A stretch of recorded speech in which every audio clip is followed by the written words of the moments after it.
using market failure as a justification for extracting money through the force of government to pay for facilities and services that eventually drive up the financial crisis or taxes or rates or all three is the problem. Whether it be libraries, recreation centers, senior centers, public-private partnerships, any other commercial activity that municipal governments are engaged in and should not be is most likely, most certainly, provided more efficiently to a larger number of people at a lower cost by the private sector.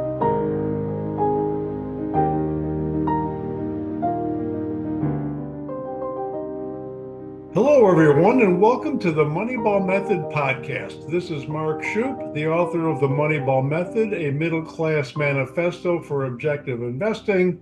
And as you may recall, 2 weeks ago, we discussed the Wealth by Nations survey by Economist magazine and compared that to the Heritage Foundation's Index of Economic Freedom.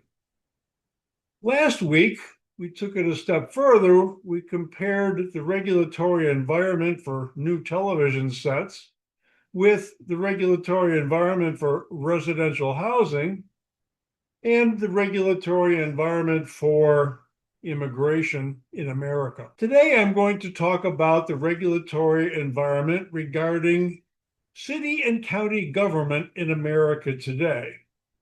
In particular, I want to discuss the book written by Mark Moses titled The Municipal Financial Crisis. This book was published in 2022, but I was able to study it last month, and I noticed that it was remarkably similar to some of the themes, issues, and remedies as it relates to the Moneyball Method. And what I've done for today's podcast is identify 15 quotes that I think might give you a sense of what the municipal financial crisis is all about. In fact, I wrote a book review that was published on Substack several days ago. And some of you may be wondering, what municipal financial crisis? 72% of all municipal bonds that are currently trading in America today have a AAA rating, and almost 90% have a AA or AAA rating.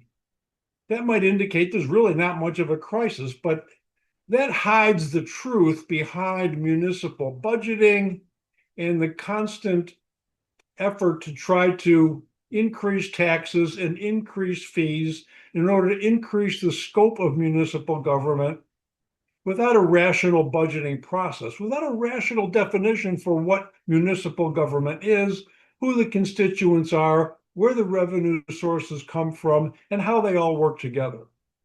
My talk today is divided into 3 sections, very similar to the book itself, and the problem as Mark Moses outlines it. First is realistic missions. Second is a regard for all of the effects of the spending. And third is a framework for the scope of activity. So beginning with realistic missions, my first quote is on the subject of principled action. And to quote Mark Moses, traditional municipal decision-making does not account for what government is, what it should be doing, and what clear principles should guide it. This is essential. This is the important starting point. What is government? What is its nature? What is its cause? What purpose does it serve? And I think you recall from many of my other podcasts that most briefly, fundamentally, government is force. Government acts by the force of coercion by groups, by collectives, by communities, if you will. The second aspect of realistic missions I call defined purpose, again, quoting the book. Municipalities can achieve proficiency at all levels of the organization, but they need to do so in a way that successful organizations do. They must delimit their activity to that which they are suited and for which their success can be measured. What activities is government best suited to perform? That, of course, it depends on what government is, what is their nature, what is their purpose. And the scope of that activity has grown exponentially over the last few decades throughout cities and counties all over America, hence the municipal financial crisis. And how do you measure success in a governmental organization? In private enterprise, we have revenue, we have costs, we have profitability. Private enterprise is motivated by their customers, their ability to deliver value to those customers, the value that customers are willing to pay for, and do it at a price that is competitive and meets their needs. Governments don't have any such price mechanism or profit incentive with which to measure their performance. All the more reason to delimit their scope of activity. Number 3, the individual is primary. To quote the book, the community is not a distinct entity possessing interests. Only individuals have interests. Similarly, benefits are realized at the individual level or private level. Thus, community and interest and community benefit are neither clear nor reliable standards for decision making. Now Moses is really getting to the crux of the problem.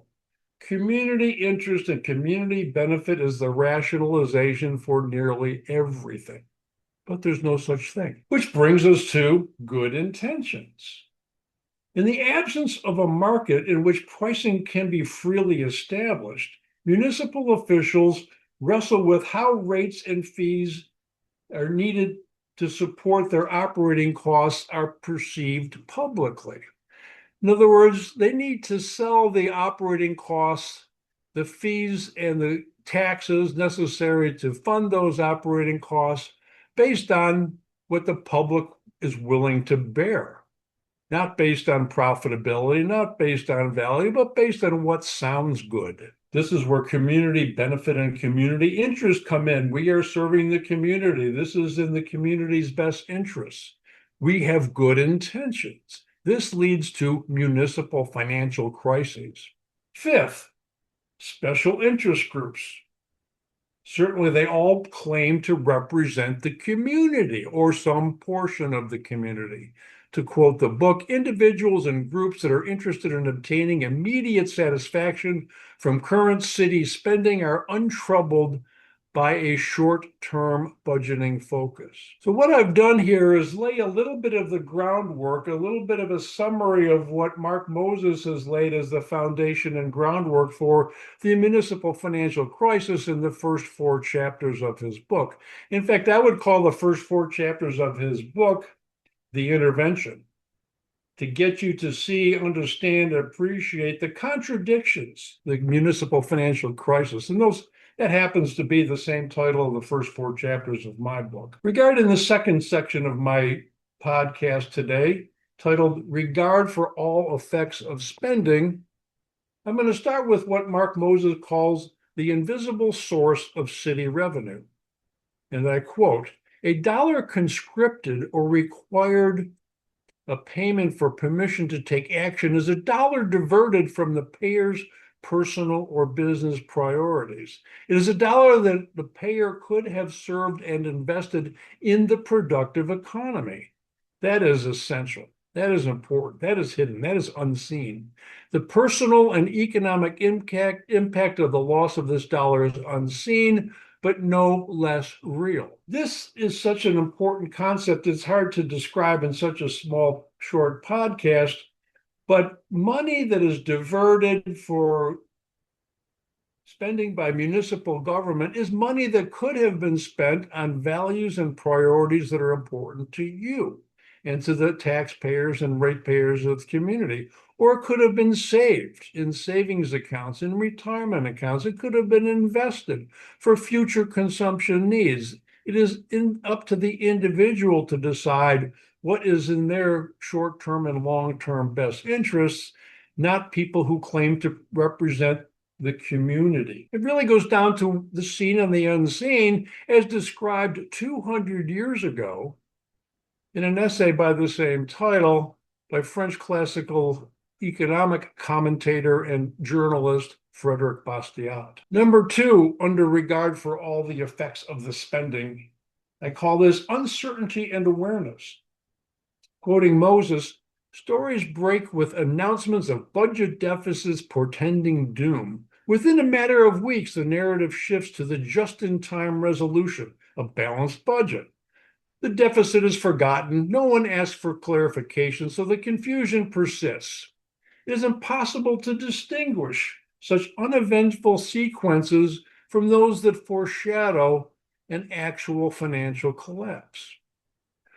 What he's talking about here is cause and effect. When sources of revenue are not matched with the benefits they are intended to deliver, and with just-in-time balanced budgets save the day every year, year after year, the financial crisis tends to get swept under the rug. And the sequence of events that caused the portending doom in the first place, that required a balanced budget from God knows where that came from, ignores the sequence of events that happen to occur year in and year out. And this is extremely similar to the Moneyball method and the sequence of investment returns that we model with simulation software regarding the uncertainty of future capital market performance. The future is uncertain. Revenue sources can be uncertain, but when spending budgets constantly increase because the scope of the activity is constantly increasing, this sequence of events tends to be ignored once the budget is declared balanced and forgotten about until next year. Mark Moses' books goes into great detail about the different budgeting methods and how they fail. Third, special interest groups. In response to a reduction in funding, a city may take fiscally imprudent actions, such as spending down reserves, deferring road or building maintenance, or delaying the funding of retirement benefits. This is how these balanced budgets miraculously occur. Why do those get sacrificed and not other activities? Because they can be spread among everybody. They don't offend any particular constituency. They don't offend any particular special interest group or voting bloc, or perhaps most importantly, government employee union leadership. Number 4, under this section, public and private partnerships. No one asks why it is in the interest of the tax-paying residents to assume such risks. Instead, city officials characterize the financial commitments in these ventures as investments. Whenever you hear a politician or bureaucrat talking about public investments, the red flags should go up. An investment requires an internal rate of return. An investment requires a profit motive, delivering values that people are willing to pay for as they pursue their own rational self-interest in a country, in a society, in a culture that cherishes liberty and individual rights. Next, profit motive, and I quote, "When I have seen municipal officials discuss business and tourism-related taxes, it has not been for the purpose of funding any specific services related to those groups." When the municipality severs the connection between the user and the payer, it has no way to assess who is benefiting and who is losing. How convenient. The third section of my talk, framework for scope of activity.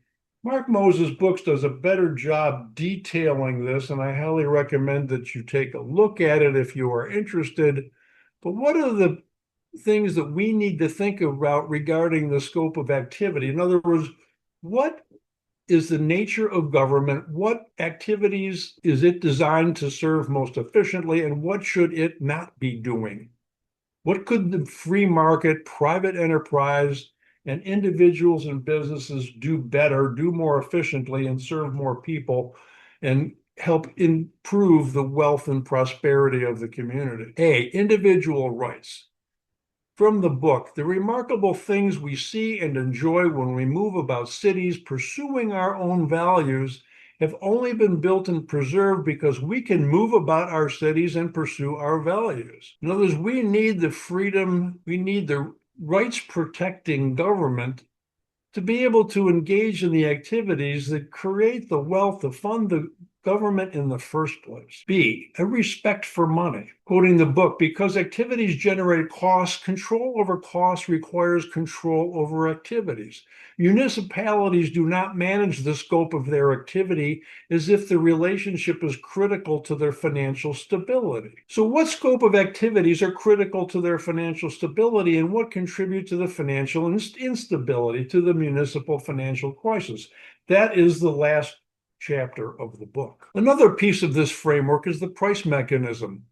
A market price that does not meet the expectations of a few or many does not change the fact that the market tells us what people actually value and what businesses are willing and able to undertake.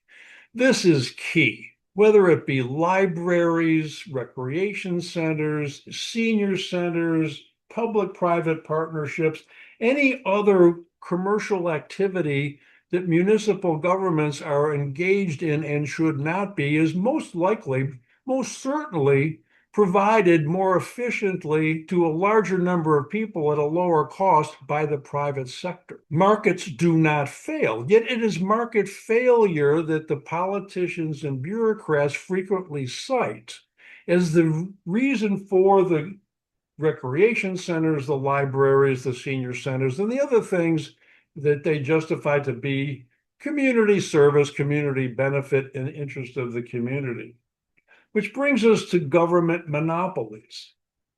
It is only legislated restrictions on a market that give rise to its failure. I would disagree with the author on that. The legislated restrictions on markets do not give rise to the failure of markets. If demand dries up, if supply dries up, it is because markets are efficient. Markets are reacting rationally to the heavy-handed, ham-fisted intrusion or regulatory structure that the government is imposing through coercion. But that's a minor point. Otherwise, markets flourish with sellers and buyers and service providers and customers. Yes, they do. Using market failure as a justification for extracting money through the force of government to pay for facilities and services that eventually drive up the financial crisis or taxes or rates or all three is the problem. Which brings me to my last point. As I mentioned a minute ago, markets do not fail. Quoting Mark Moses, the quest to maximize services coupled with other elements of the traditional decision-making approach not only generates financial instability, but guarantees it. With that, I'd like to wrap up my conversation about the municipal financial crisis and invite you to take a look at Mark's book, available on Amazon, The Municipal Financial Crisis by Mark Moses, and compare what your thinking is regarding local government, the services that you enjoy or perhaps do not appreciate that are going on in your local community, and compare that to your own personal financial management, which is known as the Moneyball Method on this podcast. Thank you for joining me today. See you next week.